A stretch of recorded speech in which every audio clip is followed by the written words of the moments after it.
ఈ కోటాను కోట్ల మందిలో కొంతమంది మాత్రమే నన్ను కనుగొనటానికి నా యథార్థ స్వరూపాన్ని తెలుసుకోవడానికి ప్రయత్నం చేస్తారు.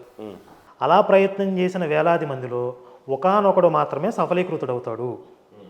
అంటే సత్యాన్ని గ్రహించడం అంత ఈజీ కాదు. ఇది భగవద్గీతలో చెప్పాడు. బైబిల్లో కూడా శ్రీకృష్ణుడు వారిని కాపీ కొట్టేసి ఏం చెప్పాడంటే, జీవానికి పోయే మార్గం ఇరుగ్గా ఉంటుంది, దాంట్లో ప్రవేశించే వాళ్ళు కొందరే. నరకానికి పోయే మార్గం విశాలంగా ఉంటుంది, అందులో అనేకులు ప్రవేశిస్తారని అంటాడు. ఈ రకంగా చూస్తే ఏ మతం అన్ని దేశాలకైతే వ్యాప్తి చెందినది కాదు. ఒక మతం ఒకటి నుంచి ప్రారంభం అవుతుంది, 4-5 దేశాల్లో వ్యాప్తి చెంది ఆ తర్వాత 10 దేశాల్లోకి పోయింది. ఇంకో మతం అనేక దేశాలని ఆక్రమణ చేసుకుంటూ వచ్చి ప్రతి చోట ఆ సంతతిని వ్యాప్తి చెందడం అనేది ఘనత కాదు. ఏ ఒక్క మతం మొత్తం దేశం అంతటా ఉండాలి కదా. మరి అదే కదా, ఇప్పుడు వైరస్ కూడా బాగా వ్యాప్తి చెందుతుందండి. అంత మాత్రాన వైరస్ దేవుడు కాదు. చెడు బాగా వ్యాప్తి చెందుతుంది. ఇప్పుడు క్రిస్టియానిటీ చాలా దేశాల్లో వ్యాప్తి చెంది ఉండవచ్చు. ఎందుకు?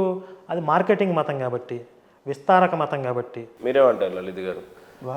ఏ మతం కూడా అన్ని దేశాలను వ్యాప్తి చెందినట్టుగా కనపడలేదు. ఏదైనా ఒక చోట నుంచి పుట్టింది, అనేక దేశాలుగా ట్రావెల్ అయ్యింది, ఇక్కడ ఈ దేశంలో కూడా వచ్చింది. క్రిస్టియానిటీ చాలా దేశాల్లో వ్యాప్తి చెందింది అంటున్నారు కదా, ఓకే, సంతోషం. మరి తను పుట్టిన ఇజ్రాయెల్లో ఈ రోజు కూడా క్రిస్టియానిటీ 2% మించలేకపోతుంది. ఎందుకని? దానికి వాళ్ళని సమాధానం చెప్పుకోమనండి. సనాతన ధర్మం ప్రపంచవ్యాప్తంగా ఒకనాడు ఇజ్రాయెల్లో 2% దాటలేదు. 2% క్రిస్టియానిటీ 2%. ఈ రోజు చాలా పెద్ద స్టేట్మెంట్ అయింది లలిత్ గారు. ఇది నాకు కూడా తెలియదు. ఇంకొక మాట అండి, ఇక్కడ మనం మత ప్రచారకులు వస్తే శివశక్తి వాళ్ళు అడ్డుకుంటున్నారు, హిందూ జనశక్తి వాళ్ళు అడ్డుకుంటున్నారు అని ఏడుస్తున్నారు కదా. ఇజ్రాయెల్లో అడ్డుకోవటం కాదండి, మొహం మీద ఉమ్ములు వస్తున్నారు లిటరల్గా. యేసు శిలువ మీద ఉమ్ములు వస్తున్నారు అక్కడ. నిజంగా ఇప్పుడు యేసు అనేవాడు నిజంగా దైవికంగా దైవ కుమారుడే, దానికి సంబంధించిన సాక్ష్యాధారం ఉన్నట్టయితే యూదులు వాళ్ళు ఎందుకు వాళ్ళ జాతిలో పుట్టిన దేవుడిని ద్వేషిస్తారు? ప్రపంచం అంతా మావాడిని నెత్తిన పెట్టుకుంటుంది. ఎక్కడో అమెరికాలో ఉన్నాడు కూడా మా యూదు జాతిలో పుట్టిన యేసునే దేవుడిగా భావిస్తాను గర్వంగా చెప్పుకుంటారు. కానీ సైతాను దుష్టశక్తి అని ఎందుకు చెప్తున్నారు అక్కడ? ఇంకో మాట అండి, ఈ రోజు సిలువ మీద ఉమ్మేయటం కాదు, ఆ రోజు యేసుకి సిలువ వేసేటప్పుడు యేసు మొహం మీద ఉమ్మేశారు. వాళ్ళు చేయకూడని పనులన్నీ చేశారు. సిలువ శిక్ష. అప్పుడే యేసు మొహం మీద ఉమ్మేశారు. ఇప్పటికీ అదే కంటిన్యూ చేస్తున్నారు అక్కడ. ఇజ్రాయెల్లో క్రిస్టియానిటీ ఎందుకు ఎదగట్లేదు అది అడగండి. ఊరంతా తిరిగి వచ్చానంటే ఉపయోగం ఏముంది? ఉన్న చోట ఎందుకు ఎదగలేకపోయారు? రాముడు ఈ నేల మీద పుట్టాడు భారతదేశంలో. ఆయన పుట్టినటువంటి జన్మభూమిలో ఆయనకి దేవాలయాన్ని నిలబెట్టడానికి కొన్ని లక్షల మంది ప్రాణత్యాగం చేశారు. ఇప్పుడు త్రేతాయుగంలో రాముడు కోసం ఈ యుగంలో ఇంతమంది రక్తం దారబోసి ప్రాణాలు ఇచ్చి మా రాముడికి ఒక ఆలయం ఉండాలి అని అంతగా త్యాగం చేశారు, అంత ప్రేమించారంటే ఆ రాముడు ఎంత గొప్పవాడే ఉంటాడు. ఇజ్రాయెల్ యేసుగా చెప్తే తంతన్నారంటే చూడండి. మరి అక్కడ లోకల్గా వాళ్ళకి తెలుసు కదా, అమ్మ పుట్టిల్లి మేనమాకు తెలుసు కదా. అంటే వాళ్ళేమో తంతన్నారా? బయట మీరు మార్కెటింగ్ చేసి అందరి నెత్తి మీద రుద్దుతున్నారా? ఇప్పుడు ఇంకొక మాట, ఇస్లాం ఉందండి. ఇప్పుడు మాదంతా అన్నదమ్ముల మతాలు అంటారు కదా, ఒకే తండ్రి సంతానం అంటారు. యూదులు యేసుని ఇప్పుడు కూడా మెస్సయ్యగా ఒప్పుకోరు, రక్షకుడిగా ఒప్పుకోరు.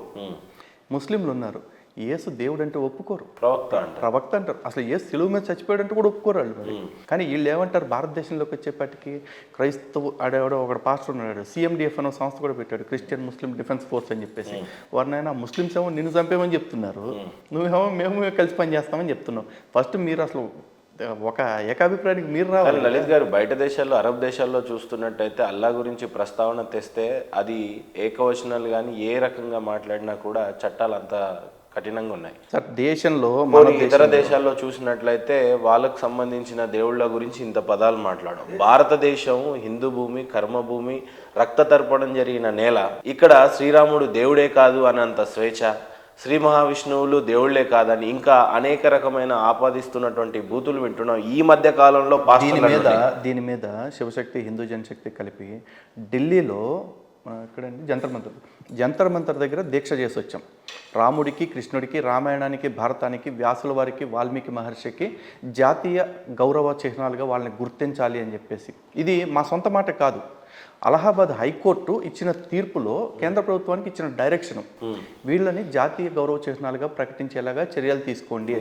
పెద్ద ఆస్తి ఉంటుందండి ఇంకా లేదు కదా. అటువంటి దాన్ని ఈరోజు అటువంటి రాముని తిడతారు, అటువంటి కృష్ణుని తిడతారు, అటువంటి రామాయణాన్ని తిడతారు. కానీ మన పూర్వీకులు అంటే వీళ్ళు ఎవరైతే అంబేద్కర్ని చాలా గొప్పగా చెప్తారో, అటువంటి అంబేద్కర్ కమిటీ చైర్మన్గా ఉన్న, డ్రాఫ్టింగ్ కమిటీ చైర్మన్గా ఉన్న రాజ్యాంగంలో రాముడి చిత్రపటం ఉంది కుటుంబ సమేతంగా. వనవాసం నుంచి తిరిగి వస్తున్నది. అలాగే కృష్ణుడి భగవద్గీత చెప్తున్న కృష్ణుడి చిత్రపటం ఉంది. అంటే ఈ దేవుళ్ళని తిడుతున్నారు అంటే సాక్షాత్తు రాజ్యాంగాన్ని తిడుతున్నట్టు మరి చెప్పాలంటే. మరి రాజ్యాంగంలో ఉన్న దేవుళ్ళని తిడుతుంటే, రాజ్యాంగాన్ని తిడుతుంటే ఎందుకు వీళ్ళు మాట్లాడట్లా? ఈ దేశంలో మన ఒక షార్ట్ ఫిల్మ్ తీశారు కదా, మిషన్ ఇంపాసిబుల్. దానిలో క్వశ్చన్ అడిగారు, మా ఇతిహాసాల్లో, పురాణాల్లో, చరిత్రలో ఇంతమంది పాత్ర ఉంది, అసలు నీ యేసు పాత్ర ఎక్కడుంది, నీ యేసు ఎక్కడున్నాడు అని చెప్పి అన్నారు. ఆ ప్రశ్నకు ఒకసారి చెప్పండి, మీరు చెప్పండి. అది ఈ మిషన్ ఇండియా సినిమాలో హిందూ సాధు వేషంలో ఉన్నాడు ఒక పాస్టర్, భారతదేశానికి వేసే రక్షకుడు. ఇప్పుడు పాస్టర్లు ఎలా అయితే మాట్లాడతారో ఆ మాటలని మాట్లాడుతుంటే నా పాత్ర ద్వారా చెప్పే డైలాగ్స్ అనమాట. కుటుంబ విలువలు నేర్పింది రామాయణం, రాజధర్మాలు సామాజిక సంబంధాలు చెప్పింది మహాభారతం, భక్తి మార్గాన్ని చూపించింది భాగవతం, కర్తవ్య బోధ చేస్తుంది భగవద్గీత. ఇందులో మీ యేసు ఎక్కడా? జాతికి జీవం పోసింది తపస్సంపన్నులైన మహర్షులు, మాకు మార్గదర్శనం చేసింది గురువులు, బుద్ధికి పదును పెట్టింది ఈ మట్టిలో పుట్టిన తత్వవేత్తలు. ఇందులో మీ యేసు ఎక్కడా? భరతమాత బానిస సంఖ్యలను తెంపింది స్వతంత్ర సమరయోధులు, రాక్షస మోకలు చెలరేగినప్పుడు ఎదురొడ్డి పోరాడింది మహావీరులు. ఇందులో మీ యేసు ఎక్కడా? చరిత్ర మాది, పోరాటం మాది, బ్రతుకు మాది, భవిత మాది. ఇందులో మీ యేసుకి ఎలాంటి సంబంధం లేదు. యేసును ఒక మంచి మనిషిగా గౌరవిస్తాం, కానీ దేవుణ్ణి చేసి మా నెత్తి మీద రుద్దాలని చూస్తే మాత్రం ఆ రోజు యూదులు చేసింది ఇప్పుడు మేము కూడా చేయాల్సి వస్తుంది. వాళ్ళు 3 మేకులు తాపారు, మేమైతే దింపుతూనే ఉంటామని చెప్పాం డైలాగ్. నిజంగానే యేసు పాత్ర దేనిలో ఉందో చెప్పండి. అలాంటి యేసును తీసుకొచ్చి ఈరోజు మన దేశం మీద రుద్దటం కాకుండా, మన దేశపు స్వాతంత్రం కోసం రక్తాన్ని చిందించిన వాళ్ళని పక్కన పెట్టేసి, ఒక అల్లూరిని పక్కన పెట్టి, భగత్ సింగ్ని పక్కన పెట్టి, సుభాష్ చంద్రబోస్ని పక్కన పెట్టి, రాంప్రసాద్ బిస్మిల్ని పక్కన పెట్టి, అష్ఫకుల్లా ఖాన్ని పక్కన పెట్టి, యేసు మీ రక్షకుడు మన కొరకు రక్తం చిందించాడంటే, నా కొరకు యేసు రక్తం చిందించాల, నా కొరకు చిందించాడంటే నమ్మాల్సిన అవసరం కూడా నాకు లే. కానీ ఆ యేసుని తీసుకొచ్చి నా కోసం పోరాడిన నిజమైన వీరులందరినీ అవమానిస్తున్నారండి. వీళ్ళందరూ నరకానికి పోతారని చెప్తాను ఇప్పుడు పాస్టర్. వీళ్ళంతా నరకానికి పోతారు, వాళ్ళు యేసుని నమ్మలేదు కాబట్టి అంట. నేను కూడా యేసుని నమ్మలా, యేసుని నమ్మను కూడా. ఏం పీకుతారో పీక్కోమని చెప్పండి వెళ్ళి. ఇప్పుడు దేవుడు అనేవాడు అంత శాడిస్టిక్గా పైన కూర్చొని వీడు నన్ను నమ్ముతున్నాడు, నమ్మట్లేదా, నమ్మడం నరకంలో వేస్తా, అదేం ఆనందవానికి? అదేం సైకో ఆనందం అండి? ఆడు మంచోడా కాదా, ధార్మికంగా ఉన్నాడా, అధార్మికంగా ఉన్నాడా, 10 మందికి మంచి చేశాడా, చెడు చేశాడా, ఇది కదా చూడాల్సింది. నన్ను నమ్ముతున్నాడా లేదా, నన్ను నమ్ముతున్నాడా. ఇప్పుడు హిరణ్యకశిపుడు క్యారెక్టర్ ఉంది మన పురాణాల్లో, నన్ను దేవుడిగా నమ్మని వాళ్ళందరూ, నన్ను పూజించిన వాళ్ళందరూ చంపాడు అన్నాడు. మనకు రాక్షసుడి క్యారెక్టర్ అది మన పురాణాల్లో. ఒక రాక్షసుడి క్యారెక్టర్ని తీసుకొచ్చి మీరు దేవుడిని చేస్తున్నారు, అదేం దౌర్భాగ్యం. అండ్ ఇంకోటి, మన వేద ఇతిహాసాల్లో కనుక చూస్తే వేదంలో ఒక మాట చెప్తారు, మాతా పృథివీ పుత్రోహం పృథివ్య అని చెప్పేసి. ఈ భూమి నా తల్లి, నేను ఆమె పుత్రుణ్ణి అని మనం గర్వంగా చెప్పుకుంటాం. అలాగే రామచంద్రుడు చెప్పిన మాట ఒకటి చెప్తారు, జనని జన్మభూమిశ్చ స్వర్గాదపి గరీయసి అని. నాకు జన్మభూమి కన్న తల్లి, అంటే జన్మభూమిని కన్న తల్లితో పోలుస్తూ, కన్న తల్లిని జన్మభూమితో పోలుస్తూ, జనని జన్మభూమిశ్చ స్వర్గాదపి గరీయసి, నాకు స్వర్గం కంటే కూడా ఈ రెండే ఎక్కువ అన్నాడు. అంటే అలాంటి స్వర్గం కోసమని నా జన్మభూమిని నేను అవమానించుకుంటా కూర్చోవాలా? నాకేం కర్మ పట్టిందండి? కానీ కోట్ల మంది హిందువులు ఇప్పుడు క్రిస్టియానిటీని పుచ్చుకుంటా ఉన్నారు. పోరాటము సఫలీకృతం జరుగుతుందో లేదో తెలియదు, కానీ వాళ్ళకు మాత్రం మంచి ఫలితాలు వస్తా ఉన్నాయి. 10% దశమ భాగాలు వస్తానే ఉన్నాయి. ఒక్కొక్క చర్చి ముంగట జనాలు. మిషన్ ఇండియా ఇంపాసిబుల్లో క్లైమాక్స్ అదేనండి. ఊరు మొత్తాన్ని మతం మారుస్తాడు, కానీ ఒక్క వ్యక్తి పురంధరదాస్ అనే వ్యక్తిని మతం మార్చలేకపోతారు ఎప్పటికీ. చివరికి ఆ ఒక్క పురంధరదాస్ వల్లే మొత్తం ఊరంతా తిరిగి సనాతన ధర్మ వైభవం తెలుసుకుంటుంది. ఈరోజు మేమిద్దరం చేస్తున్న కృషి మాకు తెలుసు, దానిలో మేము ఎంత ఒత్తిళ్లు పడుతున్నాం మాకు తెలుసు. మమ్మల్ని చూసి చాలామంది వీళ్ళు అది ఇది అని చెప్పి విమర్శ చేసేవాళ్ళు చేయొచ్చు, కానీ మాకు ఒక లక్ష్యం ఉంది. ఆ లక్ష్యాన్ని బట్టి చూసుకుంటే మేమిద్దరం అయితే చెప్తున్నాగా, మేము ఉన్నంత వరకు అయితే ధర్మం కోసం పోరాడుతూనే ఉంటాం. మా ఒంట్లో ఊపిరున్నంత వరకు పోరాడుతూ ఉంటాం. హిందుత్వం యొక్క గొప్పతనం ఏంటంటే, ఏ ఒక్క వ్యక్తి చివరికి నిలబడినా కూడా అతని ద్వారా మళ్ళీ సత్యం పునఃస్థాపించబడుతుంది. ఇప్పుడు తాత్కాలికంగా వీళ్ళు మేదో స్ప్రెడ్ చేసేసాం, 10 మందిని లాగేసాం అనుకోవచ్చు, కానీ అంతిమ విజయం ధర్మానికే అనేది. మీరు ఒక మాట అడిగారు ఇందాక, ప్రపంచవ్యాప్తంగా క్రిస్టియానిటీ ఎలా వచ్చింది కదా, హిందుత్వం ఎందుకు వెళ్ళలేదని. హిందుత్వం అలా ప్రచారం చేయలే, అసలు ఏ ప్రచారం చేయలే. అయినా హిందుత్వం పుట్టిన భూమిలో ఇప్పటికీ హిందుత్వమే మెజారిటీగా ఉంది. కానీ క్రిస్టియానిటీ పరంగా చెప్తున్నాను, క్రిస్టియానిటీని ఒక సంవత్సరం కాలం పాటు అసలు చర్చలు మూసేసి, సువార్త ప్రచారాలు మానేసి, దశంభాగాలు ఆపేసి కూర్చోమనండి, సంవత్సరం చాలు. క్రిస్టియానిటీ ఎంత కోల్పోతుందో ఒకసారి ట్రై చేయమనండి వాళ్ళు. ఎందుకు ఇప్పుడు వీళ్ళు రాముడిని కృష్ణుని తిడతా ఉంటారు, పోనీ రాముడు అని ఒక క్యారెక్టర్ను, ఒక రామాయణను పక్కన పెట్టినా హిందుత్వం ఉంటుంది, కృష్ణుడిని పక్కన పెట్టినా హిందుత్వం ఉంటుంది. వాళ్ళకు పూర్వం కూడా ఈ ధర్మం ఉంది, అవతారాలకి పూర్వం, అవతారాల తర్వాత కూడా ధర్మం కొనసాగుతుంది. కానీ యేసు అనే ఒక వ్యక్తిని మార్కెటింగ్ చేయడం ఆపేస్తే పోద్ది, మొత్తం మతమే కొట్టుకుపోద్ది. అంతే, దశంభాగాలు ఆపేస్తే కొట్టుకుపోద్ది. అండ్ ఇంకోటి కూడా ఇప్పుడు పురాణాలు విమర్శిస్తారు. పురాణాలు మొత్తం తీసేస్తే ఇంకా హిందుత్వం ఉందండి. అసలు గ్రంథాలతో సంబంధం లేకుండా ధర్మం ఆధారంగా నిలబడింది సనాతన ధర్మం. బైబిల్ తీసేయమనండి వాళ్ళని. అసలు ఫస్ట్ ఆఫ్ ఆల్ బైబిల్ వాళ్ళది కాదు. సగం పైగా బుక్ అంటే 39 పుస్తకాల బుక్ని కబ్జా చేసుకొచ్చారు ఎవరితో పట్టుకుని వచ్చేసి.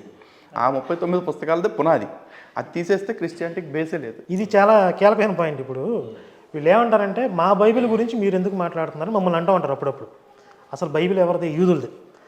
వీళ్ళు వెళ్ళి ఆ యూదుల కోసం చెప్పబడిన బైబిల్ని, యూదుల కోసం, యూదుల చేత, యూదుల వలన రాయబడినటువంటి బైబిల్ని, ఒరే మీకు బైబిల్ అర్థం కాలేదు, మీ దేవుడు మీకు చెప్పింది అర్థం కాలేదు, అసలు మీ దేవుడు మీకు చెప్పింది ఇది అని చెప్పి వీళ్ళు ఇంకొక కొత్త నిబంధన అని ఒక పుస్తకం రాసుకుని దీన్ని కలిపేసి ఈ రెండు ఒకటే అని ఒక కొత్త మతాన్ని తయారు చేసేసి వీళ్ళు ఆ బైబిల్ని ఇష్టారీతిగా వాడేసుకుంటున్నారు. వీళ్ళకి వాళ్ళ బైబిల్ మీద కామెంట్స్ చేయడానికి దాన్ని ఓన్ చేసిన రైట్స్ ఉన్నాయి. కానీ ఆ బైబిల్లో ఉన్నది యథార్థంగా ఇది కదా అని మాట్లాడడానికి మాకు రైట్స్ లేవంట.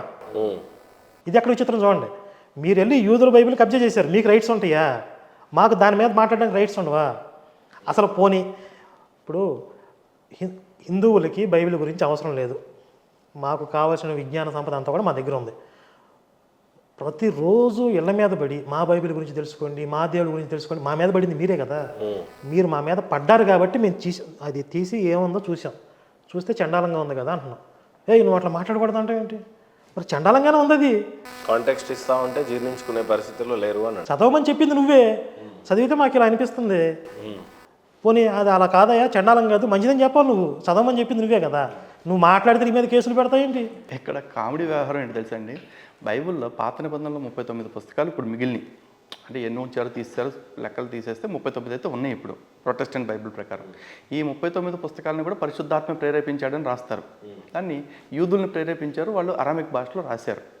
కొత్త నిబంధనకు వచ్చేప్పటికి ఆ పరిశుద్ధాత్మ మళ్ళీ యూదుల్ని ప్రేరేపించాలి. హెబ్రూలో రాసింది యూదుల్ని ప్రేరేపించి. కొత్త నిబంధనకు వచ్చేప్పటికి యూదుల్ని ప్రేరేపించినట్టుగా లేరు. అంటే మళ్ళీ పరిశుద్ధాత్మకు కూడా మేకులు కొడతాడని పరిశుద్ధాత్మ భయపడ్డాడేమో. ఈసారి అందరినీ గ్రీకులని అరబిక్లో ఉండే వాళ్ళని ప్రేరేపించారు. వాళ్ళు వచ్చి ఆ భాషలోనే రాసుకున్నారు. ఎందుకని యూదుల్ని ప్రేరేపించలే? పరిశుద్ధాత్మ ఆత్మకు కూడా భయం పట్టుకుందా? పైగా ఇప్పుడు అందులో యేసు గురించి 4 సువార్తలు అంటే 4 సినిమాలు ఉంటాయి. అందులో 4 సువార్తలకి కాంట్రడిక్షన్స్. టైటిల్ ఒకటే, స్టోరీలు వేరు. ఇప్పుడు యేసుని పట్టుకోవడానికి వచ్చారండి. యేసుని పట్టుకోవడానికి వచ్చిన సందర్భాన్ని 4 సువార్తల్లో వర్ణించారు. 3 సువార్తల్లోనేమో ఆయన భయపడి దూరంగా వెళ్ళి ప్రార్థన చేసుకుంటా ఉన్నాడు. భయంతో చెమటలు కారిపోతున్నాయి, చెమట రక్త బిందువులాగా మారిపోయింది. శిష్యుల్ని కూడా ప్రార్థన చేయమన్నాడు. అప్పగింతలకి ముందు వాళ్ళు నిద్రపోతుంటే వచ్చి తిడతాడు, బూతులు తిడతాడు. నా కోసం మీరు ప్రార్థన చేయలేరు, ఒక గడియాన్ని మేలుకొని ఉండలేరా అని చెప్పి తిడతాడు. చాలే పడుకోండి, మీరు రెస్ట్ తీసుకోండి, నన్ను పట్టుకోవడానికి వచ్చారు, అయిపోయింది టైం అని చెప్పి చేతులు ఎత్తేస్తాడు. వాళ్ళు వచ్చి మీద పడతారు. ఇది ఒక 3 సువార్తల్లో ఉంటుంది. ఇంకొక సువార్తలోనేమో వాళ్ళు వెతుకుతుంటే ఈయనే వాళ్ళకి ఎదురుగెళ్ళని ఉంటుంది. ఎవరి కోసం వెతుకుతున్నారు మీరు అని చెప్పి. ఇప్పుడు భయపడి పారిపోయి అక్కడ ప్రార్థన చేసింది నిజమా, చెమటలో కారుకుంటూ, ఈయన ఎదురుగా దమ్ముండి నన్ను పట్టుకోండి అన్నది నిజమా? కాంట్రడిక్షన్ కదా అది. మళ్ళీ అదే యోహాను సువార్తలో బోధకుడా అని చెప్పి ఇస్కరియోతు యోధ యేసుని ముద్దు పెట్టుకుని పట్టించాడు. అంటే యేసు ఎలా ఉంటాడని సైనికులందరికీ తెలియదు. యేసులాగా అందరికీ వేషధారణ ఒకే రకంగా ఉండొచ్చు. 12 మంది శిష్యులు ఉన్నారు కదా, వీళ్ళలో ఒకడు యేసులాగా వేషం ధరించి నేనే యేసు అనొచ్చు, యేసు పారిపోవచ్చు. కాబట్టి అసలు ఒరిజినల్ యేసు ఎవరు అని ఎగ్జాక్ట్గా గుర్తుపట్టడానికి యోధాన్ని తీసుకుపోయారు. ఆయన వెళ్ళి బోధకుడా ముద్దు పెట్టి ఈయన యేసుని పట్టించాడు. ఇంకొక సువార్తలో అలా లేదు. ఈవెన్ యోధ మరణం గురించి కూడా కన్ఫ్యూజన్ మళ్ళీ అది అక్కడికి వెళ్తే మళ్ళీ ఇంకో కాంట్రడిక్షన్. ఇంకా మిగిలిన సువార్తల్లోనేమో యేసు ఇంకా మాటలాడుచుండగా వాళ్ళు వచ్చి మీద పడి పట్టుకుపోయారు అని ఉంది. కాంట్రడిక్షన్స్ ఉన్నాయా లేవా? పట్టుకుని ఈడ్చుకుని పోయి అని ఉంది. ఎప్పుడు ఈడ్చుకుపోతారు? యేసు రావడానికి ఒప్పుకోకపోతుంటే బలవంతంగా ఈడ్చుకుపోయారని ఉంది. ఇంకొక సువార్తలోనో స్వయంగా ఇష్టపూర్వకంగా వెళ్ళాడని ఉంది. ఇది జస్ట్ ఒక ఎగ్జాంపుల్ మీకు చెప్పింది. ఇలాంటి కాంట్రడిక్షన్స్. యేసు సిలువ వేసిన తర్వాత పునరుద్ధానం గురించి కూడా అన్ని కన్ఫ్యూజన్. అన్ని 4 సువార్తలు 3 స్టోరీస్ ఉంటాయండి. మళ్ళీ ఆయన తిరిగి లేచిన సందర్భంలో లోపల ఎంతమంది దేవదూతలు ఉన్నారు, ఫస్ట్ వెళ్ళి చూసింది ఎవరు? ఒక్కొక్క సువార్తలు ఒక్కో రకంగా ఉంటుంది. ముందు మేరీ మెగ్దలేని చూసిందని ఒకటే ఒక సువార్త, ముందు శిష్యులు వెళ్ళి చూశారు, వాళ్ళు పారిపోయి వచ్చారు ఇంకొకటి, రకరకాలుగా ఉంటుంది.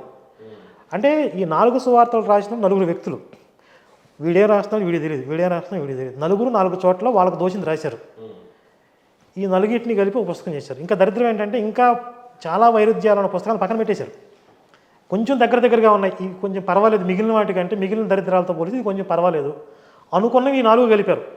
పర్వాలేదు అనుకున్నవే ఇన్ని ఉంటే ఇక పక్కన పెట్టిన ఎలా ఉంటాయి చూడండి. ఇక గాస్పెల్ ఆఫ్ ఫిలిప్లో అయితే మేరీ మగ్దలేని మరియకి వీరికి యేసుకి సంతానం ఉన్నట్టు కూడా రాశారు, వివాహం అయిందన్నట్టు. అలాగే గాస్పెల్ ఆఫ్ మేరీ ఉంది, ఈ మగ్దలేని మరియ రాసిన ఒక సువార్త కూడా ఉంది. మరి అవన్నీ బైబిల్లో మనకు కనపడవండి. అలాగే వీళ్ళు పరిశుద్ధాత్మ ప్రేరణ అని ఊదర కొడతా ఉంటారు. నిజానికి బైబిల్ని పరిశుద్ధాత్మ ప్రేరణ చేత రాయబడిందని చెప్పేసి ఏదో బైబిల్లో వచనం ఉందని. అక్కడ వచనం ఏముంది? పరిశుద్ధాత్మ ప్రేరణ వల్లనే తప్ప లేఖనము ఏర్పడదు, లేఖనము రాయబడదు అని ఉంది. అది ఓన్లీ లేఖనాల గురించి మాత్రమే చెప్పిన మాట. మొత్తం బైబిల్లో ఉన్న ప్రతిదీ పరిశుద్ధాత్మ ప్రేరణ అని చెప్పడానికి లేదు అక్కడ. ఇంకొకటి, తోమా అనే వ్యక్తి భారతదేశానికి మొట్టమొదటిగా వచ్చాడు, సువార్త ప్రకటన. ఆ తోమా రాసిన సువార్త కూడా ఉంది, అది ఇంకా విచిత్రంగా ఉంటుంది అసలు. ఇవన్నీ బయటికి తీసుకొస్తే అంటే క్రైస్తవ మతం కొట్టుకుపోవటం అనేది పెద్ద మ్యాటర్ కాదు. కావాల్సింది మనం జనంలోకి తీసుకుపోవటమే. కానీ మీరు హిందుత్వాన్ని ఎక్కడ ఏ మూలలో కొడితే అది పడిపోద్ది చెప్పండి. ఇప్పుడు హిందుత్వాన్ని ఈజీగా ఎలా కొట్టేయచ్చు, దీని ద్వారా కూలిపోద్ది అని చెప్పడానికి ఎలా సాధ్యం కాదు. ఇవి కల్పిత మతాలు కాబట్టి మధ్యలో వచ్చినాయి, మధ్యలో పోతాయి కాబట్టి. అపోహలో బతుకుతున్న పాస్టర్లకి వాళ్ళకి మౌలికులకే చెందుతుందేమో తప్పితే కానీ హిందుత్వాన్ని ఈ మూలలో కొట్టాలి. అంటే ఈ విచిత్రాలు ఎట్లా ఉంటాయండి, రామాయణంలో మార్గమధ్యంలో వెళ్తున్నప్పుడు విశ్వామిత్రుల వారు ఎన్నో పౌరాణిక కథలు రాముల వారికి చెప్పారు. ఆ కథలు ఎక్కడ కనపడతాయంటే ఆయా పురాణాలు మనకు దొరుకుతాయి. ఇప్పుడు బైబిల్లో కొన్ని పుస్తకాలు ఉంటాయి, యెహోవా యుద్ధాల గ్రంథము, యాషారు గ్రంథము, ఇట్లాంటివన్నీ కూడా. ఆ గ్రంథాలు బైబిల్లో పేర్లు కనపడతాయి, ఆ గ్రంథాలు భూమి మీద ఎక్కడ మనకు కనపడవు. ఏమైపోయినాయి ఆ పుస్తకాలు, ఎందుకు కనపడకుండా చేస్తున్నారు? సమాధానాలు ఉండవు. బట్ ఏ దేశానికి ఆ దేశానికి ఒక మతం కనిపిస్తూ ఉంది. భారతదేశంలో ఒక మతం, సౌదీలో ఒక మతం, ఇజ్రాయెల్లో ఒక మతం, అమెరికాలో ఒక మతం, ఇట్లా రష్యాలో ఒక మతం, ఇట్లా ఏ దేశానికి ఆ దేశానికి ఒక మతం పుట్టి ఆ తర్వాత వ్యాప్తి చెందినట్టుగానే కనపడతా ఉంది. భారతదేశంలో ఒక మతం అనేది లేదండి అసలు. భారతదేశంలో మనకున్నది ధర్మం. ఇది ధర్మం అంటే ఏంటి, ఏది చేయాలి ఏది చెయ్యకూడదని చేస్తున్నారు. క్రిస్టియానిటీ అనేది ఒక మతం కాదు, ఇది ఒక మార్గం మాత్రమే అంటారు. అది ఏం మార్గం, అదే చెప్పమంటున్నాం. ఏం మార్గం అంటారంటే అది మార్గం కాదు, దుర్మార్గం అని మేము చెప్తున్నాం. ఎగ్జాక్ట్లీ. వాళ్ళు యేసు మార్గం అంటారు. యేసు మార్గం అంటే ఏంటి, నేనే రక్షకుడిని, నా ద్వారా తప్ప ఎవరు పరలోకం చేరలేరు అని అంగీకరించడమే మార్గం. మీరు క్రిస్టియన్స్ని కూర్చోబెట్టి, 4 పాస్టర్స్ని కూర్చోబెట్టి పరలోకానికి ఎవరు వెళ్తారు, యేసుని నమ్మకుండా మంచి పనులు చేసినాడు పరలోకానికి వెళ్తాడా అని అడగండి. 4 ఒకే సమాధానం చెప్తే చాలు. ఎందుకు మన డిబేట్ అయింది, మా ఎదురుగా 3 పాస్టర్లు ఉన్నారు, వాళ్ళ కుదరట్లేదు, ఆయన చెప్పింది మాకు సంబంధం లేదు అంటున్నారు. 3 పాస్టర్లు పక్కన కూర్చో. ఒక పాస్టర్ ఏమంటే డైరెక్ట్ చెప్తున్నాడు, యేసుని నమ్మకుండా పరలోకం కుదరదండి అంటాడు. ఇంకో పాస్టర్ వచ్చి అట్టేం లేదు, మంచి పనులు చేస్తే చాలు, అట్టేం లేదు, యేసు అంటే తెలియకపోతే అలాంటి వాడికి ఎగ్జంప్షన్స్ ఉంటాయి అన్నాడు. యేసు మనకు తెలియదు, ప్రశాంతంగా మన పరలోకానికి పోనివ్వచ్చుగా. బలవంతంగా యేసు గురించి మనకు చెప్పి మనం నమ్మలేదని మళ్ళీ నరకంలో ఇటు ఎందుకు మన కర్మ ఏమండి? అంతే కదా. యేసు గురించి తెలియకపోతే ఎక్సెప్షన్ అని ఉంటుంది, అట్లీస్ట్ ఎక్సెప్షన్ అన్న ఉంటుంది కదా. మరి యేసు గురించి తెలియకపోతే వాళ్ళు చేసిన మంచి చెడు పనుల ఆధారంగా స్వర్గ నరకం అంటున్నారు. అలాంటప్పుడు మీరు యేసు గురించి చెప్పకపోవడం ఉత్తమం. వాళ్ళు చేసే మంచి చెడుల ఆధారంగా స్వర్గ నరకాలకు పోతారు. ఇప్పుడు మీరు వెళ్ళి యేసు గురించి చెప్పి అది నమ్మలేదు కాబట్టి నరకం అనేది దుర్మార్గం. అది ఇప్పుడు మనం సర్వేజన సుఖినో భవంతు అని అంటున్నాం, ఎప్పటికి ఏర్పడేది ఇదంతా? ఏదండి, మనం అంతా ఒకటే అయి ఉండి అన్నదమ్ములుగా కలిసిపోయి ఉండే విధంగా అయ్యేటట్టుగా అయితే కనపడతలేదు రానుగా. ఇప్పుడు ఎప్పటికీ అసలు సమస్య అనేది లేకుండా, మంచి చెడుల మధ్య ఘర్షణ లేకుండా ఉండడం అనేది అసాధ్యం. మనకి కృతయుగం నుండి కూడా ధర్మం అధర్మం, మంచి చెడు, వీటి మధ్య, ఈ శక్తుల మధ్య సంఘర్షణ జరుగుతూ ఉంది. ఇప్పుడు మనకు రాముడు వచ్చాడు, స్వయంగా మహావిష్ణువు. రాముడు వచ్చిన తర్వాత మొత్తం అంతా సెట్ అయిపోయిందా? మళ్ళీ ఇంకా అధర్మం అనేది రాలేదా? మళ్ళీ కొంతకాలానికి మళ్ళీ అధర్మం వచ్చింది. మళ్ళీ కృష్ణుడు వచ్చాడు, ధర్మాన్ని నిలబెట్టాడు, అక్కడతో సమస్య సాల్వ్ అయిపోయిందా? మళ్ళీ కొంతకాలానికి మళ్ళీ అధర్మం వచ్చింది. ఈ కాలంలో ఇప్పుడు మాలాంటి వాళ్ళు భగవంతుడు ఇచ్చిన కొంత శక్తి మేము పోరాడుతున్నాం, మా తర్వాత ఇంకొంతమంది వస్తారు. మనకి పూర్వం ఉన్నారు, మన తర్వాత వస్తారు. ఇది నిరంతరాయంగా జరుగుతూ ఉంటుంది. ఎందుకు, మనం ఒక పంట వేస్తామండి, పంటలో కలుపు మొక్కలు పెరుగుతాయిగా, వాటిని తీసుకోవాలి. పోయిన పంటలో కలుపు మొక్కలు తీసేసాం కదా, ఇప్పుడు అవసరం లేదని కుదరదు, మళ్ళీ పంట వేసినప్పుడు మళ్ళీ వస్తాయి. అలాగే యుగానికి తప్పదు. భగవంతుడు ఒక సృష్టిని సంకల్పం చేశాడు అంటే అందులో మంచి చెడు అన్నీ కలిసే ఉంటాయి, వాటి మధ్య పోరాటం జరుగుతూనే ఉంటుంది. ఇప్పుడు వీళ్ళ వరకు వీళ్ళ దేవుడు చూడలేదు వినలేదు, ఆయన ఒక్కడే అని చెప్పి బోధిస్తూ ఉన్నారు. దేవుడు అనేవాడు ఎప్పుడైనా సరే ఒక్కడే అని చెప్తున్నాను. మన వరకు మనుషులు పాచికలాడారు, దేవుడితో పాటు సంచరించినట్టుంది. హోమాలు యాగాలు, శ్రీ మహావిష్ణువు మనకి వచ్చి దర్శించి మరి మాట్లాడినవి కనపడతాం. దేవుడు సర్వశక్తిమంతుడు అనేది అందరూ ఒప్పుకుంటున్నారుగా, క్రిస్టియన్స్ ముస్లిమ్స్ కూడా. సర్వశక్తిమంతుడైన దేవుడు, ఒకవేళ మహేందర్ గారు ఆ పరమ భక్తుడండి, ఆ పరమ భక్తుడి విశ్వాసాన్ని గెలిపించడం కోసం ఒక రూపాన్ని తీసుకోవడం పెద్ద పని ఆ దేవుడికి పని కాదుగా. మీ విశ్వాసాన్ని గెలిపించి మీ భక్తిని గెలిపించి మిమ్మల్ని సంతోషపెట్టడం కోసం దేవుడు వచ్చాడు అంటే దేవుడు అక్కడ రాడు అని ఎట్ట అంటారు వీళ్ళు అసలు? ఇంకా ఇప్పుడు రాకూడదని ఏమన్నా రాజ్యాంగం రాస్తారా దేవుడికి వీళ్ళు? మనకు వచ్చాడు కదా మరి అదే అంటున్నా. సర్వశక్తిమంతుడైనటువంటి ఈశ్వరుడి సృష్టిలో ఒకానొక అంశ అయినటువంటి సూర్యుడిని మనం కళ్ళెత్తి చూడలేం. మరి అలాంటి కోటాను కోట్ల పాలపొంతలని, నక్షత్రాలని, గ్రహాలని, ఉపగ్రహాలని సృష్టించిన భగవంతుడి యథార్థ స్వరూపం ఎంత ప్రకాశవంతంగా ఉంటుంది. ఆ శక్తిని మనం నేరుగా చూడగలమా? భగవంతుడి యొక్క కృప, ఆయన దయకి పరాకాష్ఠ ఏంటంటే ఆయన విగ్రహమూర్తి స్థాయిలోకి దిగి రావటం మన కోసం. ఈరోజు క్రైస్తవులు అంటారు కదా సార్, అన్నీ మేము కనిపెట్టినాయి, ఈ కెమెరాలు కూడా మేము కనిపెట్టినాయి అంటాడు. ఈ కెమెరా కనిపెట్టినోడికి ఏంటి ప్రేరణ? అరే నా పూర్వీకులు ఎట్లా ఉంటారో నాకు తెలియదు, లేకపోతే ఒక అందమైన దృశ్యం కనపడింది, అది 10 మందికి చూపించాలి, దాన్ని ఎలా చూపించాలి అన్న ఆలోచన నుంచేగా వచ్చింది. అలాగే మన పూర్వీకుల్ని ఎలా ఉంటారో మనం చూస్తే బాగుంటుంది అనిపించినప్పుడు, ఒక అందమైన దృశ్యం ఇది ఇలా జరిగింది, ఇలా ఉందని ఇంకొకరు 10 మందికి పంచుకోవాలనుకున్నప్పుడు, దేవుడు అనేవాడు ఉంటే వాడిని చూడాలి అనే కోరిక మనకు కలగదా? ఉంటుందిగా. అలా చూడాలి అనుకున్న కోరిక కలిగిన వాడికి ఒక ఆకారాన్ని ఇచ్చి ఆకారంలోకి భగవంతుడి కళని ఆవాహన చేసి శాస్త్రోక్తంగా ఇది ఉంది అని చెప్పేసి మనకు చెప్తున్నారు. భగవంతుడి గురించి ఇందాక చెప్పాం సర్వవ్యాపి అని. సర్వవ్యాపి అయిన వాడు, సర్వాంతర్యామి అయిన వాడు అన్నిట్లో ఉండగలడుగా. వీళ్ళు అంటారు క్రైస్తవులు కూడా, మా దేవుడు కూడా సర్వాంతర్యామి అంటారు. మరి సర్వాంతర్యామి అయితే దీంట్లో ఉంటాడా అంటే ఉండడు అంటారు. అప్పుడు సర్వాంతర్యామి ఎందుకు అవుతాడు? కనీసం సగవంతర్యామి కూడా అవడాడు. సర్వవ్యాపి అంటారు, మళ్ళీ సర్వవ్యాపి అంటారు, సర్వాంతర్యామి అంటారు. ఆ పదాలకు అర్థం తెలియకుండా వాడేస్తా ఉంటారు. అంతే. సర్వవ్యాపి అంటే యెహోవా దేవుడికి ఎంత భయం అంటే, ఇప్పుడు తనకి చెప్పండి, యెహోవా దేవుడికి కొన్ని విషయాలు ఎంత భయం ఉంటుందంటే, అర్ధరాత్రి నగరాల్లో తిరుగుతూ ఉంటాడు. అర్ధరాత్రి నగరాల్లో తిరిగేటప్పుడు ఎవరన్నా 2 నెంబర్కి వెళ్తే తొక్కేస్తాడేమోనని ఆయన భయం వేసి, మీరు ఎప్పుడన్నా వెళ్ళారంటే మాత్రం దాని మీద వెంటనే మట్టేసి కప్పేసేయండి, నైట్ టైం నేను కాపలా. ఒక కర్ర తీసుకెళ్ళి గొయ్యి తీసి పూడ్చిపెట్టండి అని చెప్తాడు. ఎందుకంటే యెహోవాకి ఆయనకి నచ్చదో, ఆయన తిరుగుతూ ఉంటాడు. తిరిగినప్పుడు ఈ చూసాడంటే మిమ్మల్ని వేసేస్తాడని చెప్తాడు మోషే. అంటే ఆ ప్రాబ్లం ఎవరిది? మోషేది. ఆడికి అసహ్యంగా కనపడుతుంది. అంటే ప్రతిదీ దేవుడితో లింక్ పెట్టి చెప్తే వాళ్ళు ఒక ఆటవిక జాతి. ఆ ఆటవిక జాతిని కంట్రోల్ చేయాలంటే దేవుడు చంపేస్తాడు అనే భయం పెట్టకపోతే వాళ్ళు వినరు. అందుకని వాళ్ళు దేవుడిని వాడుకున్నారు ఆ మోషే. అలాగా ఇంకోటి బలిపీఠాలకు ఎక్కేటప్పుడు పానార్పణం కానీ లేకపోతే బలి కానీ సమర్పించేటప్పుడు బలిపీఠానికి ఎక్కేటప్పుడు వాళ్ళు ఇక్కడ వరకే డ్రెస్సులు వేసుకుంటారు కదా. ఈ మీ మానాచ్ఛాదనం ఇది మీ మర్మగాలు కనపడకుండా, మీరు వంగున్నప్పుడు కింద కనపడతాయి, కనపడకుండా చూసుకొని లాగులు వేసుకుంటారు. ఎట్లా చూస్తే దేవుడికి ఎందుకు పోయి ఇది అంత కామెడీ ఉంటుంది. ఇప్పుడు ఇంకొక ముఖ్యమైన పాయింట్ అండి, విగ్రహారాధన తప్పు అని చెప్తున్నారు కదా. విగ్రహారాధన ద్వారా భక్తులు తరించారు అనటానికి మనకి చరిత్రలో ఎన్నో ఉన్నతమైన సాక్ష్యాలు ఉన్నాయి. అందులో మన హిందూ భక్తులు కాదు, వీళ్ళ సంగతి పక్కన పెట్టండి. తమిళనాడులో ఒక దేవాలయం దగ్గర ఒక బ్రిటిష్ కలెక్టర్ సాక్ష్యం చెప్పాడు. రాముడు లక్ష్మణుడు ధనుర్బాణాలు ధరించి ఆ రోజు రాత్రి భీకరంగా వర్షం కురుస్తుంటే ఆ చెరువు కట్ట తెగిపోకుండా ఆ కట్ట మీద నడుస్తూ కాపలా వేశారు. ఒక కలెక్టర్ సాక్షి, బ్రిటిష్ కలెక్టర్ అడిగే అవసరం అండి. నిజాం ప్రభు రాము లక్ష్మణులు వచ్చి నాకు అప్పు తీర్చిపోయారని చెప్పి తానిష్ అనే అని చెప్పాడు. ఇప్పుడు వీళ్ళు సాక్ష్యాలు చెప్పిస్తున్నారు 100 రూపాయలు 200 రూపాయల ఆర్టిస్టులతో. ఎవరి సాక్ష్యం మనం తీసుకోవాలి ఇక్కడ?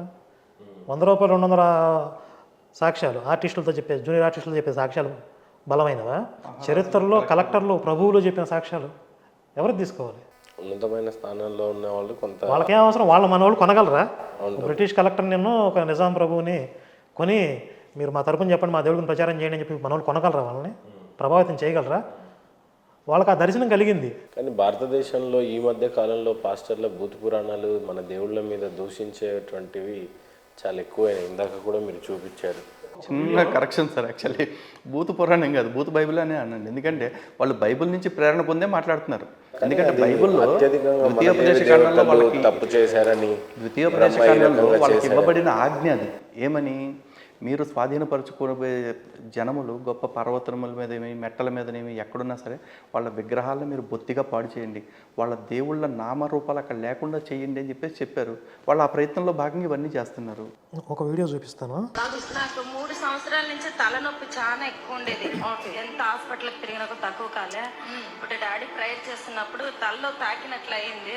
నాకు మొత్తం క్లియర్ గా అయిపోయింది, తలనొప్పి ఫ్రీ అయిపోయింది. గట్టిగా చెప్పలు కొట్టి దేవుని మేము పరుస్తామండి. చప్పట్లు కట్టండి. మిమ్మల్ని ఎక్కడో చూసినట్టుందండి. ఓపెన్ కావట్లేదు. అవట్లేదా? అవట్లేదు ప్రయత్నించి గట్టిగా చూడు ఒకసారి. సినిమా వేరు. అవట్లేదు. Same artist. పేరు హల్లెలూయా.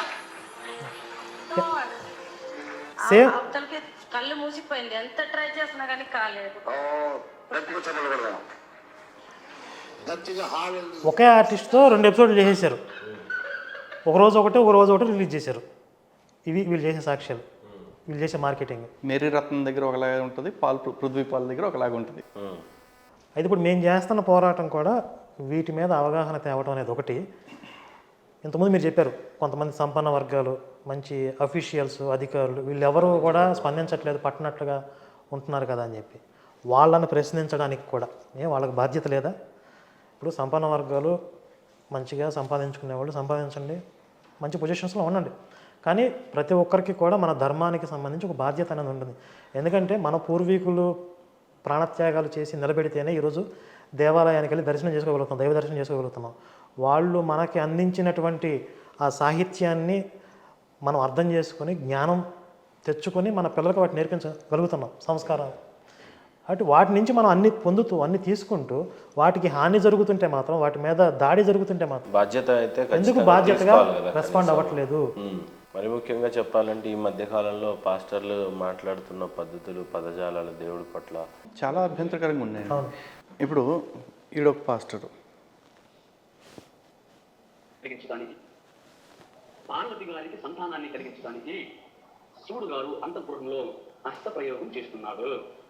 ఏమండి, దేవుడు హస్తప్రయోగం చేయటం ఏంటండి? అంత నాలెడ్జ్ ఉందండి. ఇప్పుడు వీళ్ళ దేవుడు చేసుకోవచ్చు, ఎందుకంటే ఆయన సింగిల్ కాబట్టి. ఇప్పుడు మన దేవుడికి భార్యలు ఉన్నారు కదా, ఒకవేళ అవసరం పడితే ఆయన పడింది, ఏసుకు పడాలి. ఆయన సింగిల్ గా ఏసుకు కష్టం, చేతులు మేకులు కొట్టేస్తున్నారు అంటే ఆయనకి ఫీలింగ్స్ లేవు, ఆయనకి ఎప్పుడు కూడా స్తంభన కలగలేదు అంటే అది వేరే మ్యాటర్ అనుకోండి. మరి అది కట్ అయిందని తెలియదు మనకు.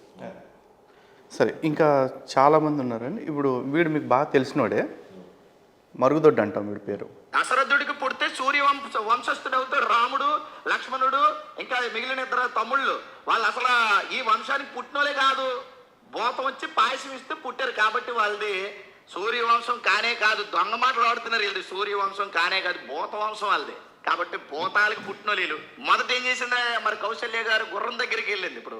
ఇప్పుడు ఈ నలుగురికి గుర్రము తండ్రా, భూతము తండ్రా? ఆలోచించండి ఒకసారి, ఎంత బాగుందో. వాళ్ళ గ్రంథాలే చెప్పే. ఇప్పుడు చెప్పండి, రాముడికి తండ్రి భూతమా, గుర్రమా? ఇప్పుడు బైబిల్ ప్రకారం చూసుకుంటే యెహోవా నా తండ్రి అని యేసు చెప్తున్నట్టుగా చెప్తారు. బైబిల్లో ఏం చెప్తారు? పరిశుద్ధాత్మ వలన గర్భం వచ్చిందని చెప్తారు. ఇప్పుడు తండ్రి ఎవరు మరి? పరిశుద్ధాత్మ, యెహోవానా? కానీ వాళ్ళిద్దరు పేర్లు చెప్పుకోరు. భూమి మీదకి వచ్చినప్పుడు దావీదు వంశము లేకపోతే యోధా గోత్రం అని చెప్పుకుంటారు. యోసేపు కుమారుడుగా ఎంచబడ్డాడు అంటారు. యోసేపు తండ్రి అసలు ఇవన్నీ కాదు, రోమన్ సైనికుడు పాంథెరస్ అనేవాడు అసలు తండ్రి అని చెప్పి చరిత్ర చెప్తుంది. కొన్ని సాక్ష్యాలు. ఇప్పుడు ఇందులో ఎవరు తండ్రి? వీటితో పాటు ఈ మధ్య కొత్తగా ఇంకో 2 పేర్లు వచ్చినాయి. ఒకటి అగస్టస్ చక్రవర్తి, అతన్నే ఆక్టేవియస్ అంటారు. అతనితో పడుకోవటం వల్లే యేసు పుట్టాడు అని ఒక వెబ్సైట్ రాసింది, ఆర్టికల్ ఇప్పటికీ ఉందండి. ఇంకొకటి క్వింటోలిస్ అని చెప్పేసి ఇంకొక అతను ఎవరో అతనితో గడపటం వల్ల యేసు పుట్టాడు అని చెప్పేసి అది కూడా నడుస్తుంది.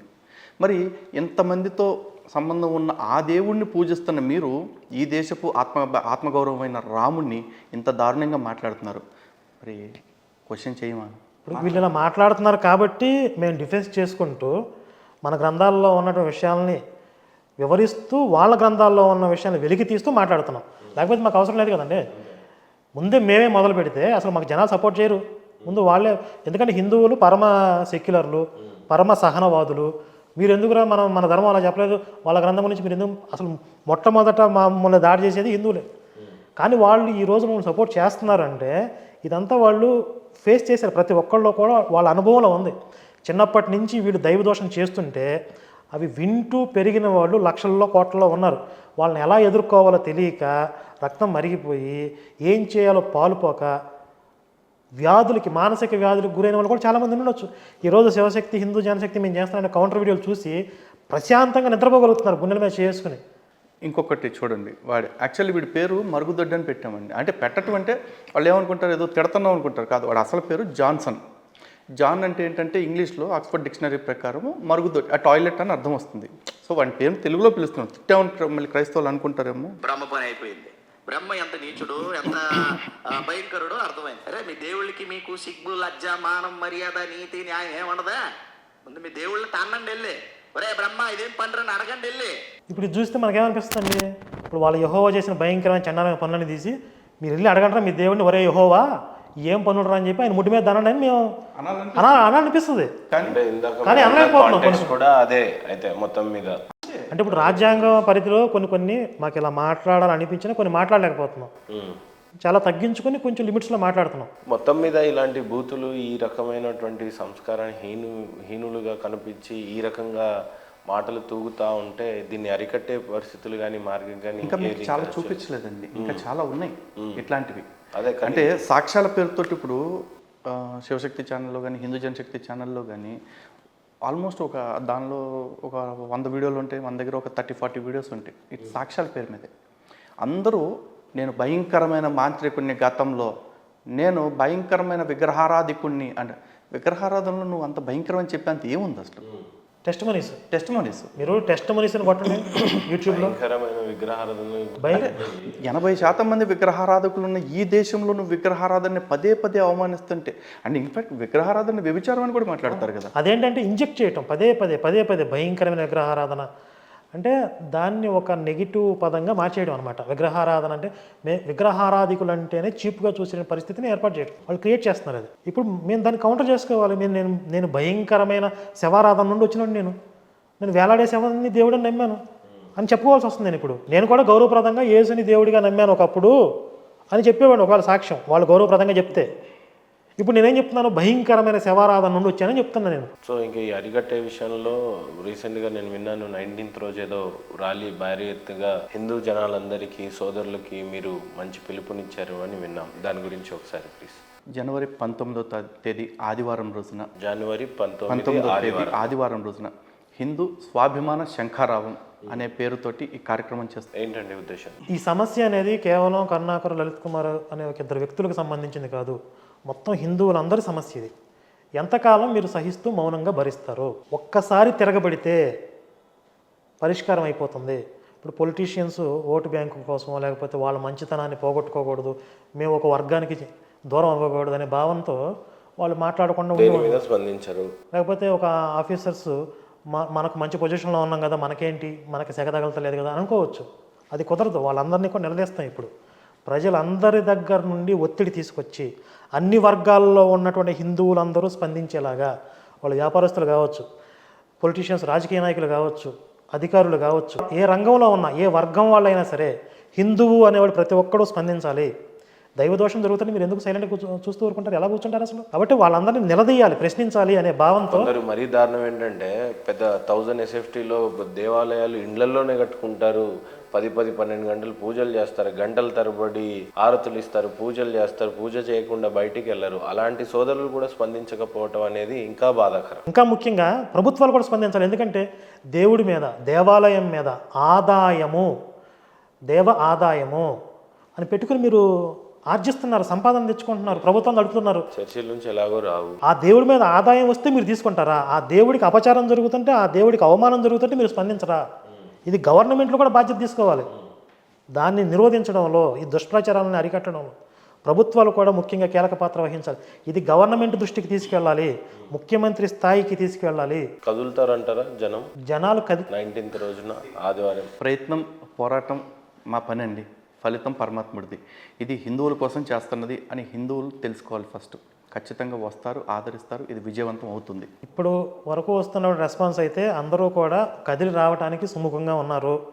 అది ఎంత స్థాయిలో ఎంతవరకు వస్తారనేది ఎగ్జాక్ట్గా మాకు క్యాలిక్యులేటెడ్గా చెప్పలేం, కానీ మంచి స్పందన అయితే వస్తుంది. 19వ తారీఖున సమయం 19వ తారీఖు ఉదయమే, ఉదయం 10 గంటలకు బహుశా అంబేద్కర్ స్టాట్యూ దగ్గర నుండి, తెలుగు తల్లి ట్యాంక్ బండ్ అంబేద్కర్ స్టాచ్యూ నుంచి ధర్నా చౌక్ వరకు ఉంటుందండి. అంటే ఇది ఎస్టిమేటెడ్, ఇది అంటే పోలీస్ వారి పర్మిషన్ కోసం అప్లై చేసాం. ఒకవేళ పర్మిషన్లో ఏమన్నా కొంచెం చేంజెస్ ఉంటే కనుక ఆ మార్పులు మళ్ళీ చెప్తాం. ప్రధానంగా ఏం ఆకాంక్షిస్తూ ఉన్నారు ఈ ర్యాలీ నుండి, ఈ సభ నుండి ఏమని పిలుపునివ్వాలని? ఇప్పుడు చాలామంది అదే మనం అనుకున్నట్లుగా అసలు పట్టించుకోకుండా వదిలేసిన ఈ సమస్యని ప్రజలందరి దృష్టికి తీసుకెళ్ళాలి. స్వాభిమాన శంఖారావం అండి. హిందువుల్లో నిద్రాణం అయిపోతున్న లేదంటే అణిగిపోతున్న స్వాభిమానం ఏదైతే ఉందో అంటే హిందుత్వ పరంగా దాన్ని తట్టి లేపాలి ప్రతి ఒక్కళ్ళకి కూడా. ఇంకొకటి, దీని మీద ప్రశ్నిస్తూ పోరాటం చేస్తున్నటువంటి మాలాంటి వాళ్ళ మీద అణగదొక్కే ప్రయత్నం ఏదైతే చేస్తున్నారో, కేసులు పెట్టి భయపెట్టాలని ఏదైతే ప్రయత్నం చేస్తున్నారో వాటికి మేము పిసరంతా కూడా భయపడేది లేదు. ఇంకా తిరుగుబాటు చేస్తాం, దీన్ని ఉధృతం చేస్తాం, ఎంతవరకైనా సరే మేము తెగించడానికి సిద్ధంగా ఉన్నాం. మా ప్రాణాలు పోయినా సరే, మేలుకొల్పాలనే మీ సంకల్పం. అరెస్టులే కాదండి, ప్రాణాలు పోయినా సరే దైవ అపచారం జరుగుతుంటే మేము చూస్తూ ఊరుకోం. ఎందుకంటే మేమేమి చెయ్యకూడని నేరాలు చేయట్లేదండి. తరతరాల నుంచి భారతదేశానికి శ్రీరామ రక్షక ఉన్న ధర్మాన్ని పాషండ మతాల వాళ్ళ నోటి నుంచి కాపాడే ప్రయత్నం చేస్తున్నాం అంతే. ఇప్పుడు ఈ దొంగ సాక్ష్యాలు ఇవన్నీ కూడా అంటే చాలామంది లైటర్ వేలో చూడొచ్చులే కానీ ఈ రోజుల్లో మీరు చూస్తే ప్రతిరోజు కూడా పేపర్లో వస్తూ ఉన్నాయి, స్టాక్ మార్కెట్లో లాభాలు అని చెప్పి మోసం చేసి డబ్బులు కొట్టేస్తున్నారని చెప్పి.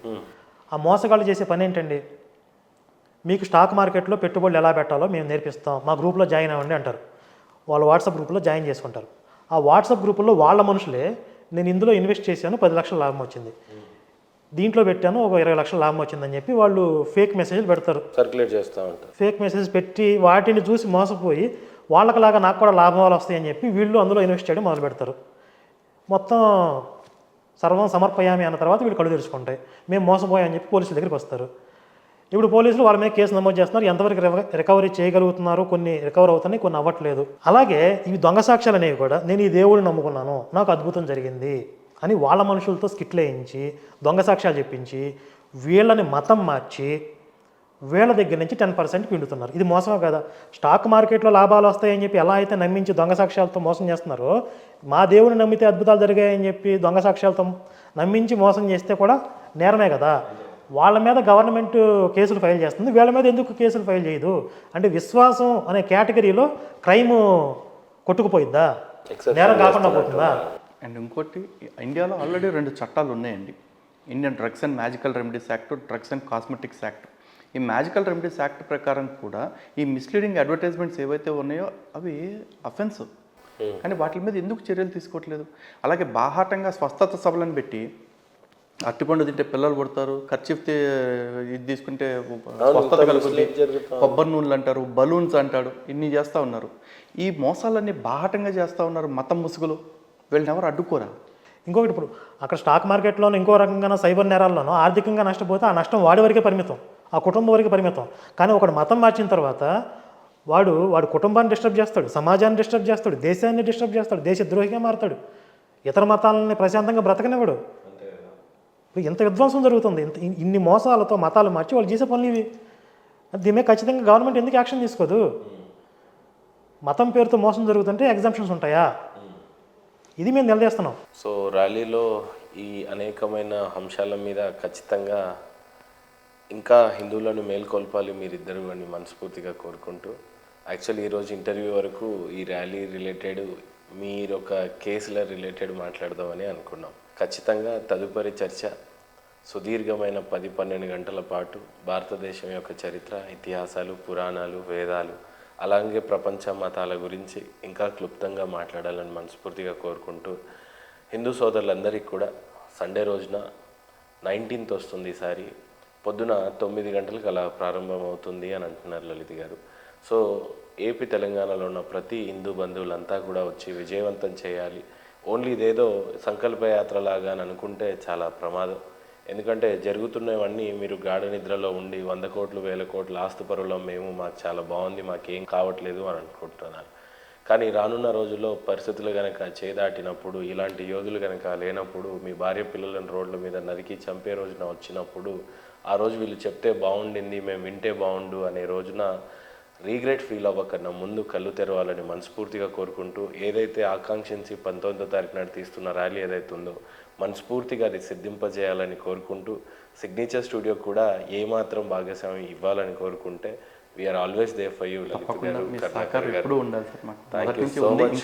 ఫస్ట్ ఆఫ్ ఆల్ మిమ్మల్ని చాలా అప్రిషియేట్ చేయాలి. ఇలాంటి ర్యాలీని తీయటం, ఇంతమందిని మేలుకొల్పుకోవటం, ఒంటరిగా ఎన్ని కష్టాలు పడుతున్నా, ఎన్ని అనుభవిస్తున్నా బాధలు, ఏ దాత కూడా ముందుకు రాకపోవటం అనేది చాలా బాధాకరమైన విషయాలు.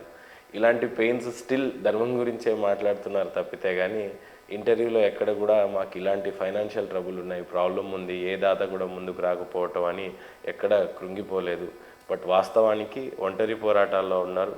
నిజంగానే ఇంటర్వ్యూ చూసిన హిందూ బంధువులు ఎవరైనా సరే నిలబడాలని మీరు ఆకాంక్షిస్తే ఖచ్చితంగా సంప్రదించాలని మనస్ఫూర్తిగా కోరుకుంటూ thank you so much Lalit గారు. మనస్ఫూర్తిగా ఎప్పుడు మా సైడ్ నుంచి ఏ చిన్న సాయం అది ఇసుకరేనైనంత మేము చేయడానికి సిద్ధం. సో మమ్మల్ని కూడా ఈ ర్యాలీలో భాగస్వాములుగా చేస్తారని ఆకాంక్షిస్తూ థ్యాంక్ యూ సో మచ్ అన్న. తప్పకుండా.